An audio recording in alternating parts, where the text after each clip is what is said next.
Hello and welcome to my new podcast, a fictional story in theatre mode. The story is Clockmaker's Paradox, and I'm your host Bimal Dubey.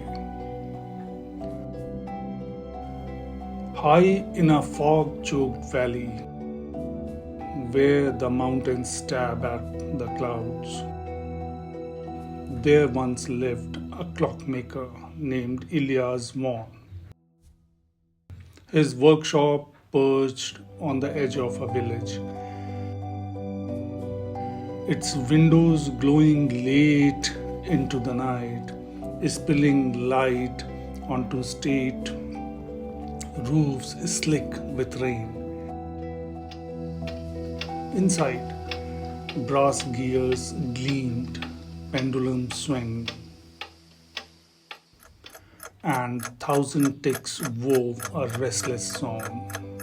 Ilyas wasn't like other men. He didn't just mend clocks. He chased something darker, something impossible, a way to bend time itself. 5 years ago, his wife Mara died in a blizzard, lost to the snow just steps from the door. That loss cracked him open, and now it built a machine to stitch it shut, a clock that could rewind hours, days, even years.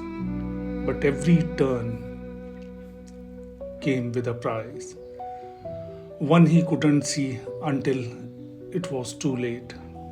This is the Clockmaker's Paradox, a tale of obsession, time, and the shadows it cast. Crooked street of cobblestone. Picture the village. Clock tower leaning over it all like a tired sentinel, its chimes ringing through the mist. Ilyas kept to himself, a wiry man with ink-stained fingers and eyes that burned too bright. The villagers whispered he was mad, a hermit lost to the gears. They didn't know the half of it. 5 years back, he had Mara, her laugh warm as a hearth, her hands steady as they fixed a cuckoo clock together. You will make it sing yet, she teased. Just don't wind it too tight. Then the storm came, a wall of white that swallowed her screams. He found her frozen, her shawl clasped too tight, too late to save. That night, the idea took root. If he could turn back time, he could bring her back. He worked in secret, years melting away as he forged his creation. By candlelight, he shaped a clock like no other, brass-edged with strange runes, a crystal pendulum pulsing faintly, alive with something he couldn't name. One night he finished it. A bird crashed into his window, snapping its neck on the glass. Ilyas gripped the clock, wound it back an hour. The air shivered, the room blurred, and the glass was whole again. The bird chirped and flew away. He laughed, a raw, ragged sound, then gasped. A pain stabbed in his chest, sharp as blade. He lifted his hand. A scar bloomed there, red and jagged. One he didn't remember. It's a treat, he rasped. Time for time. I can live with that. Beyond the walls, the village clock tower skipped a shine, its hand twisting backwards. He didn't hear it, not yet. The clock consumed him after that.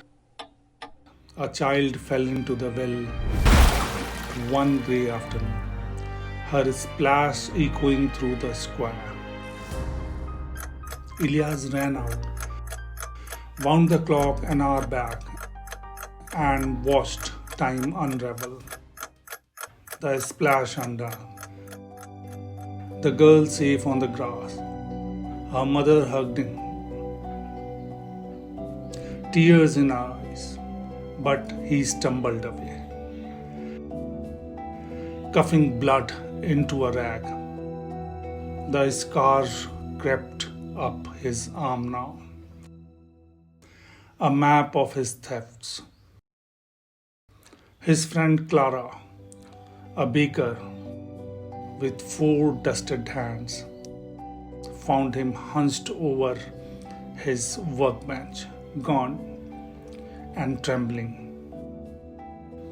"You are unraveling, Ilyas," she said, her voice shaking. "This isn't natural." He slammed a gear onto the table, his eyes wide. "Time is mine to command," he snapped. "I'll fix it all." The village grew uneasy. Dogs howled at the tower.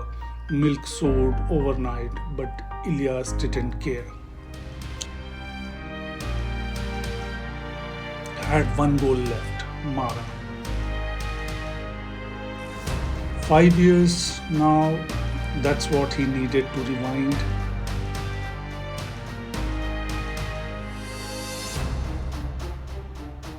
He locked himself in, Mara's old shawls draped around him like ghosts. His wound, the clock,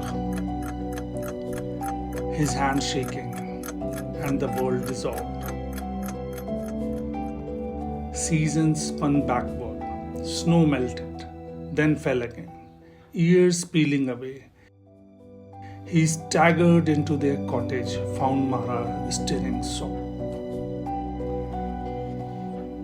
her hair catching the firelight. "The storm coming," he croaked. "We have to go now," she frowned. "Who are you, old man?" But he dragged her out, the wind howling at their heels. They reached the village, safe, and for a moment he smiled.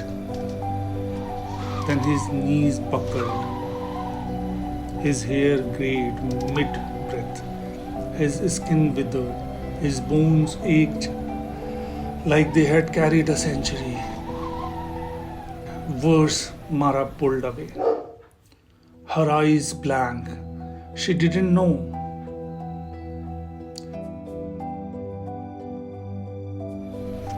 Time had rewritten her life. Another man waited in their home, a stranger wearing his ring.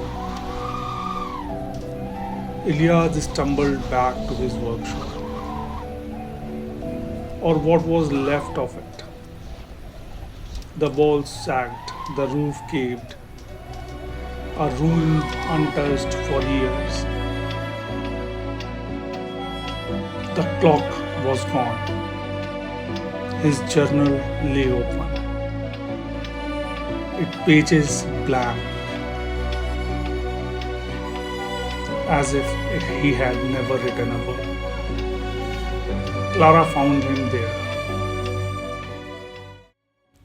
now ancient, muttering by a clock tower. "I saved her." He wheezed, but she's not mine. Clara knelt, flipping through his fading notes. He's being erased, she whispered, not just from time, but from us. The tower's hand spun wildly, then froze. Villagers passed Ilyas like shadow, their faces empty of his name. Dogs didn't bark, children didn't stare. He sat alone as the fog thickened, the village fading into mist.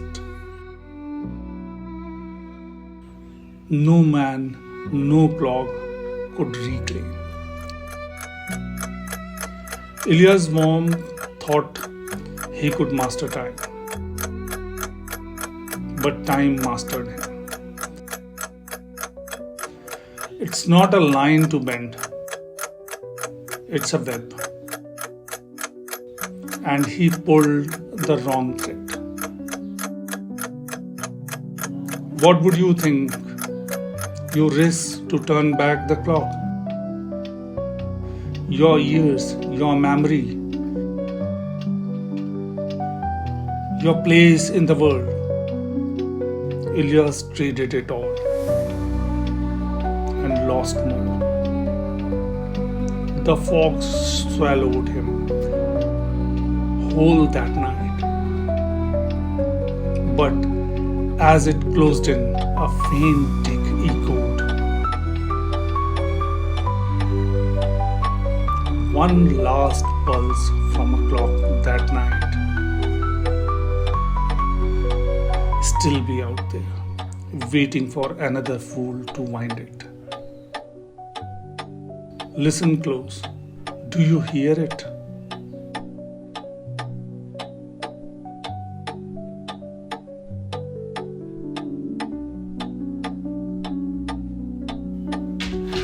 So thanks for listening. See you in my next podcast. Till then, bye bye. Take care.